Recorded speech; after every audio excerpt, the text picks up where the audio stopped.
Good morning class. আজ আমরা যে বিষয়টি জানব সেটি হলো জলছত্র গল্প, যেটি তোমাদের পাঠ্যসূচির অন্তর্গত। এই জলছত্র গল্পে আমরা দেখতে পাই একজন শিরোমণি মশাই, যিনি এক গ্রীষ্মের প্রখর দুপুরে তার শিষ্য বাড়ি যাচ্ছিলেন 4 ক্রোশ বিস্তৃত একটি মাঠ পেরিয়ে, যেটি নবাবগঞ্জ থেকে রতনপুর পর্যন্ত বিস্তৃত। এবং এই মাঠের মাঝখানে কোথাও জল পাবার কোনো আশা ছিল না জেনেও তিনি এই রাস্তা দিয়েই যাচ্ছিলেন এবং প্রচণ্ড জলকষ্টে ভুগছিলেন। সেই সময় তার মনে হয়েছিল যে কোনো পানা বা ডোবাযুক্ত এলাকার জলও যদি তিনি পান করতে পারেন তাহলেও তিনি কিছুটা স্বস্তি বোধ করবেন। এমন সময় তিনি হাঁটতে হাঁটতে পৌঁছালেন একটি বটতলায় এবং সেখানে দেখলেন একটা জলছত্রের আসর করা হয়েছে। সেখানে তারা বেশ কিছু জ্বালায় জলের ব্যবস্থা, কচি ডাব, একধামা ছোলা এবং কিছুটা আখের গুড়ের ব্যবস্থা করেছেন। সেখানে গিয়ে তিনি একটি ঘটনা জানতে পারলেন, যে ঘটনাটি প্রায় 15-16 বছর আগেকার একটি ঘটনা, এবং যে ঘটনার সূত্রপাত যে ঘটনা এই জলছত্রের সূত্রপাত ঘটায়। সেই ঘটনাটি কী ছিল না, সেখানে একজন ব্যক্তি ছিলেন যিনি ছিলেন তারাচাঁদ বিশ্বাস। সেই তারাচাঁদ বিশ্বাস ছোটবেলায় তার বাবা মারা যাওয়ার পর একমাত্র বোনকে নিয়ে থাকত এবং তিনি তার বোনকে নিয়ে হাটে যেতেন বিভিন্ন জিনিসপত্র বিক্রি করতে। এমন সময় একদিন যখন তার বোনের বয়স মাত্র 9-10 বছর বয়স, সেই সময় তারা হাট থেকে যখন ফিরছিলেন, ওই মাঠেরই উপর দিয়ে তার বোনের খুব জল পিপাসা পায় এবং সে তার দাদার কাছে বারবার জলের জন্য আকুতি করে, কিন্তু তার দাদা জল জোগাড় করতে ব্যর্থ হয় এবং বোনকে বোঝায় যে আর একটুকুনি এগিয়ে চললেই তারা জলের সন্ধান পাবে।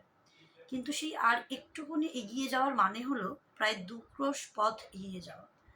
এমত অবস্থায় তার বোন এতটাই অবসন্ন হয়ে পড়ে জলের তেষ্টায় যে সে আর হেঁটে যাওয়ার মতন ক্ষমতায় থাকে না। তখন এখনকার এই যে বটতলা, সেই বটতলার বটগাছটি অনেক ছোট ছিল। সেই বটতলায় দাদা তার বোনকে শুইয়ে রেখে দিয়ে চলে যায় জলের খোঁজে কৈবর্তপাড়ায়। সেই কৈবর্তপাড়া থেকে ঘটি করে জল নিয়ে যখন তিনি ফিরলেন, তখন তিনি দেখতে পেলেন যে তার বোন সেই বটগাছতলায় এসে মৃত অবস্থায় পড়ে আছে এবং বোনের মুখে একটি কচু শাকের ডগা। তার এতটাই তৃষ্ণা পেয়েছিল যে সে আর নিজের তৃষ্ণা নিবারণ করতে না পেরে কচুর ডগা মুখে নিয়ে চুষছিল, যাতে একটু রস সে পেতে পারে। সেই থেকে এই মাঠটির নাম হয়েছে কচু চুষির মাঠ। এই গল্প শোনার সাথে সাথে শিরোমণি মশাই লক্ষ্য করেন বিভিন্ন ধরনের মানুষ সেখানে আসছেন এবং জলপান করছেন। তার মধ্যে একজন ছিলেন আব্দুলের মা, যিনি অন্যের বাড়িতে ভিক্ষা করেন। তিনিও এসেছেন, জলপান করছেন। শমিদুর মিয়া, তিনি এসেছেন, জলপান করছেন এবং আরও অনেকেই আসছেন, জলপান করছেন এবং তার সাথে সাথে আরও যে খাবারের আয়োজন করা হয়েছে সেগুলি তারা খাচ্ছেন। কিন্তু শিরোমণি মশাই তার স্মৃতিতে ফিরে গেল প্রায় 20 বছর আগে তারই এক পাগলি মেয়ে উমার ভাবনায়। উমাও একটা সময় এরকম জলের অভাব বোধ করেছিল এবং সেও এরকম কচু ডাঁটার রস চুষেছিল।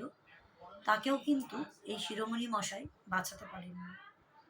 তিনি তার অতীতের স্মৃতি মনে করছেন এবং এই জলছত্রের আসর থেকে জল গ্রহণ করে নিজের তৃষ্ণা নিবারণ করেছেন।